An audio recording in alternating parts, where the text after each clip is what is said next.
রাজধানীর অভিজাত এলাকা গুলশান বনানীর বাসাগুলোতে গৃহস্থালী কাজ করেন যেসব নারীরা, তাদের অধিকাংশের ঠিকানা কড়াইল বস্তি। তাদের শ্রমের বিনিময়ে গুলশান বনানীর অট্টালিকাগুলো চকচক করলেও নিজেদের জীবনে কখনো জ্বলে না উন্নয়নের আলো। তো আমরা কাজ করে নাপকি আঙ্গরে বড়লো আর তাজা আঙ্গরে দেয় না, আঙ্গরে কাম কাজ করা আর পরিষ্কার পরিচ্ছন্ন পরে মনে করে বেতনের নিমিত্ত ঠনঠনা, খাওয়ার নিমিত্ত ঠনঠনা, খাবারও দেয় না।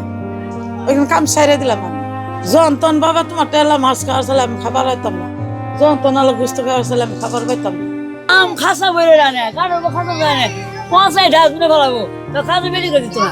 যদি বড় লোকেরা দিত গরিব করে তাহলে তো অভাব থাকতো না, অভাব কখনো থাকতো না। প্রতিদিন সূর্য ওঠার আগেই শুরু হয় কড়াইল বস্তিবাসী নারীদের যাত্রা। কেউ 5টি বাসায়, কেউ 7টি বাসায় কাজ করেন, ঘর মুছেন, কাপড় পরিষ্কার করেন, রান্না করেন, শিশু সামলান। তাদের শ্রমেই সচল থাকে গুলশান বনানীর অসংখ্য পরিবার। আমগরে দিয়ে তারা কোটি কোটি টাকা, লাখ লাখ টাকা কামাইতেছে। আমগর কষ্টটা এরা তো কোনো গ্যারজ দিতেছে না, কিন্তু আমগরে দিয়ে এরা টাকা আদায় করে নিতেছে, কিন্তু এরা আমাদের দিকে তাকাইতেছে না। কিন্তু আমাদের পেটের দায় আমগর ওটা করতে হয়, চলবে না। এবং কি মনে করেন ওই যে বেতন আটকায় দেয়, বেতন হয়তো দিব না, নাহলে বেতন তো কাটটাই দেয়। আবার বেতন অ্যাবসেন্ট করলে বেতন লয়ে ঘোরাঘুরি করে, বেতন আজকে না কালকে, কাল না পরশু, এরকম করে। বিলাসবহুল অ্যাপার্টমেন্টে যেখানে প্রস্তুত হচ্ছে বিলাসী ভোজন, তার পাশেই সম্পূর্ণ উল্টো চিত্র কড়াইল বস্তিতে। বস্তির নারীরা যে হাতে দামি খাবার দিয়ে টেবিল সাজান, কাজ শেষে সেই হাতেই হয়তো জোটে সাধারণ ডিম আর এক থালা ভাত। এই যে ঈদ যায় ভরত যে আমরা মনে করেন ভালো মন্দ একটা জিনিস পোলাপানটা খাওয়াইতে পারি না, কিন্তু হ্যাঁদের বাসায় আমরা ঠিক বা নিজের হাতে সবকিছু করে দিতে হয়। কিন্তু হ্যাঁ এমন কয় না যে না এই যে টুক দিলাম, তোমরা বুয়া তোমাদের বাচ্চা ঘরে লইয়া যাও, তোমাদের বাচ্চা ঘরে খাওয়াইও। তফাৎ ওই যে আছে, আমরা গরিব ওরা বড় লোক, আমরা গরিব দিয়ে কি করলে আমরা কইরা দিলে কইলে হেরা খাইতে পারে। হ্যাঁ তো মনে করে যে ওরা আমরা হইলাম ছোট লোক, ওরা হইলো বড় লোক।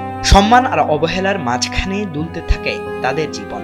কেউ ন্যায্য মজুরি পান, কেউ পান না। প্রশ্নটা এখানেই, যাদের শ্রমে প্রতিদিন স্বাচ্ছন্দ্য খুঁজে পায় অভিজাত সমাজ, তাদের ভাগ্যে কতটা বদল এসেছে। যা দে তাই দে আঙ্গর চলো লাগে কষ্ট আর সুখ মনে করেন, যা করে দেওয়ার চলো করে দেয়। আর মনে করেন যারা কষ্ট আর সুখ করে প্রকাশ করে না, মনের দুঃখ মনেই রাখে যে আঙ্গর দিন চলতেছে না, কষ্ট করে দিন করবো, চাইলেও আমরা পাইতাছি না, তাহলে কেমনে কি করবো।